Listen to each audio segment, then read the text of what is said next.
Assalamualaikum warahmatullahi wabarakatuh. Halo semuanya, perkenalkan, kami dari kelompok 9 kelas 4C. Di sini, kami akan menjelaskan mengenai materi media grafis di SD. Sebelumnya, mari kita perkenalkan terlebih dahulu anggota dari kelompok 9. Yang pertama, ada Sabrina Dwi Oktaviani dengan NIM 2006295, absen 31. Yang kedua, ada Fajar Oktaladi dengan NIM 2008066, absen 39. Dan yang terakhir, ada Bunga Fatmawati Mulia Nugraha dengan NIM 2010037, absen 41. Baik, langsung saja pada pematerian. Kurikulum 2013 di sekolah dasar. Kurikulum 2013 untuk tingkat sekolah dasar menggunakan pendekatan tematik yang saling terintegrasi antar lintas mata pelajaran. Untuk meningkatkan pemahaman siswa, maka penggunaan media grafis sebagai ilustrasi mendapatkan posisi yang penting. Sesuatu yang awalnya abstrak berdasarkan penuturan pada esai dapat diwujudkan secara nyata sehingga sesuai dengan gambaran yang dapat dipahami oleh siswa. Pengertian media grafis. Menurut Dina Indriana, media grafis merupakan media visual yang menyajikan fakta, ide, dan gagasan melalui kata-kata, kalimat, angka-angka, dan berbagai simbol atau gambar. Media grafis merupakan semua media visual yang menyajikan fakta, gagasan atau kejadian melalui kombinasi pengungkapan kata, kalimat, angka, gambar, ataupun simbol-simbol visual yang lain. Media grafis ini mengutamakan indera penglihatan dengan menuangkan pesan simbol komunikasi visual dan simbol pesan yang harus dipahami. Selanjutnya ada jenis-jenis media grafis. Nah, terdapat beberapa jenis media grafis diantaranya yaitu gambar atau foto. Gambar atau foto dapat diartikan sebagai media visual yang dihasilkan melalui proses fotografi yang dapat dimengerti dan dinikmati di mana saja. Kemudian yang kedua ada sketsa. Sketsa ini adalah gambar sederhana atau draft kasar yang tidak melukiskan bagian-bagian pokoknya secara detail. Selanjutnya ada diagram. Diagram adalah gambaran sederhana yang menggunakan garis-garis dan simbol-simbol yang menggambarkan struktur dari objek secara garis besar dan dirancang untuk memperlihatkan hubungan timbal balik. Kemudian ada bagan. Bagan sebagai kombinasi antara media grafis dan gambar foto yang dirancang untuk memvisualisasikan secara logis dan teratur mengenai faktor pokok atau gagasan. Kemudian ada grafik. Grafik adalah gambar sederhana yang menggunakan titik-titik, garis atau gambar yang merupakan representasi visual dari data angka-angka. Selanjutnya ada kartun. Kartun adalah suatu gambar interpretatif yang merupakan karikatur kasar dari orang-orang, hewan, atau kejadian fiksi atau nyata.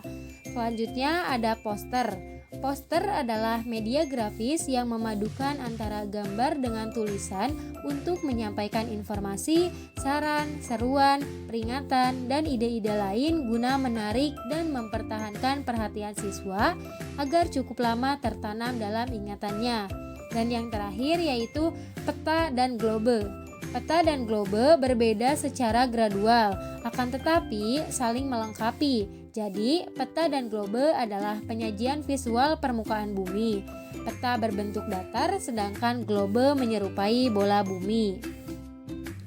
Kemudian ada bagian grafik dalam multimedia. Nah, secara umum, grafik terbagi menjadi 3 bagian, yaitu yang pertama grafik desain, yang merupakan proses kreativitas yang menggunakan lukisan dan teknologi untuk menyampaikan ide-ide. Tujuannya untuk menyampaikan pesan sekaligus untuk meyakinkan pengguna.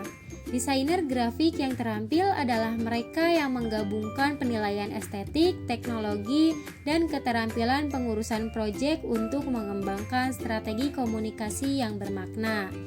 Selanjutnya yang kedua ada grafik ilustrasi. yang merupakan satu bentuk lukisan yang jelas dan sempurna yang dapat menyampaikan pesan atau ide tertentu yang merupakan interpretasi atau penjelasan visual dari suatu teks, konsep, atau proses. Teknik menghasilkan grafik untuk menghasilkan objek atau lukisan berbantukan teknologi komputer seperti menggunakan Adobe Photoshop, Paintshop, Freehand, dan Illustrator. Kemudian yang ketiga ada grafik periklanan yang meliputi segala bentuk pesan untuk menyampaikan informasi. Pengiklanan biasanya disampaikan melalui saluran media seperti televisi, laman web, poster, majalah, buletin, dan lain sebagainya. Tujuan dari pengiklanan ini adalah untuk mencari peminat suatu produk. Nah, untuk menarik minat itu, iklan harus bagus supaya mempunyai daya tarik tersendiri. Lalu ada bahan grafik dalam media pembelajaran sekolah dasar. Nah, untuk mempersiapkan media pembelajaran berbasis TIK atau ICT, tidak lepas dari kebutuhan adanya gambar grafis ini. Grafis-grafis tersebut dapat berupa teks, gambar, dan foto. Nah, jika guru memiliki keahlian menggambar, maka dapat menggambar sendiri sesuai tema yang diinginkan menggunakan software atau mengunduh dari website-website penyedia jasa gambar, baik yang gratis maupun berbayar. Untuk siswa sekolah dasar tentunya bukan berupa gambar atau ilustrasi yang rumit seperti gambar detail kerja yang hanya bisa dipahami oleh siswa di tingkat yang lebih tinggi. Pada umumnya biasanya menggunakan gambar yang dekat dengan kesukaan mereka seperti gambar kartun. Selanjutnya ada kelebihan media grafis. Yang pertama, dapat mempermudah dan mempercepat pemahaman siswa terhadap pesan yang disampaikan. Yang kedua, dapat dilengkapi dengan warna-warna dan gambar-gambar sehingga lebih menarik. Yang ketiga, pembuatannya mudah dan harganya murah. Keempat, memperbesar perhatian siswa. Kemudian yang kelima, membantu mengatasi keterbatasan siswa. Selanjutnya ada kekurangan media grafis. Di mana ada kelebihan, disitulah ada kekurangan. Yang pertama, kekurangan dari media grafis itu membutuhkan keterampilan khusus dalam pembuatannya, terutama untuk grafis yang lebih kompleks. Yang kedua, penyajian pesan hanya berupa unsur visual.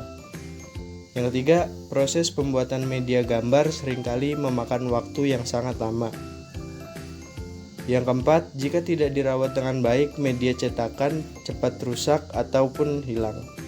Selanjutnya ada fungsi media grafis. Fungsi yang pertama yaitu menarik perhatian, memperjelas sajian pelajaran, dan mengilustrasikan suatu fakta atau konsep yang mudah terlupakan jika hanya dilakukan melalui penjelasan verbal.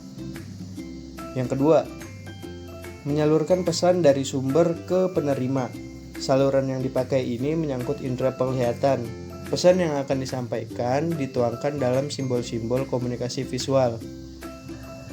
Yang ketiga, membantu mengembangkan dan meningkatkan penguasaan anak terhadap peristiwa yang tidak mungkin dihadirkan di dalam kelas atau hal-hal yang abstrak.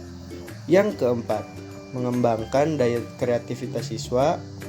Yang kelima, mengembangkan daya imajinasi anak. Serta yang keenam, fungsi media grafis untuk mengembangkan kemampuan visual anak. Berikut adalah aplikasi software pendukung. Software pendukung ini digunakan untuk membuat dan mengediting gambar. Antara lain kita bisa memakai yang pertama berbasis vektor, kemudian Corel Draw. Ketiga ada Adobe Illustrator. Dan yang keempat untuk berbasis bitmap ada Adobe Photoshop, GIMP, dan Paint. Kemudian ada beberapa website yang menyediakan koleksi gambar, video yang dapat diunduh untuk melengkapi media pembelajaran tanpa harus membuatnya sendiri. Yaitu ada Freepik, PNG Wing, Unblast, Pexel, Shutterstock, dan Image Google.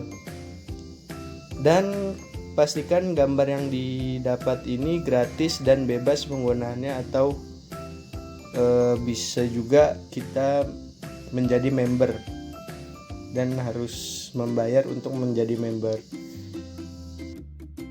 Sekian pemaparan materi dari kelompok kami. Terima kasih.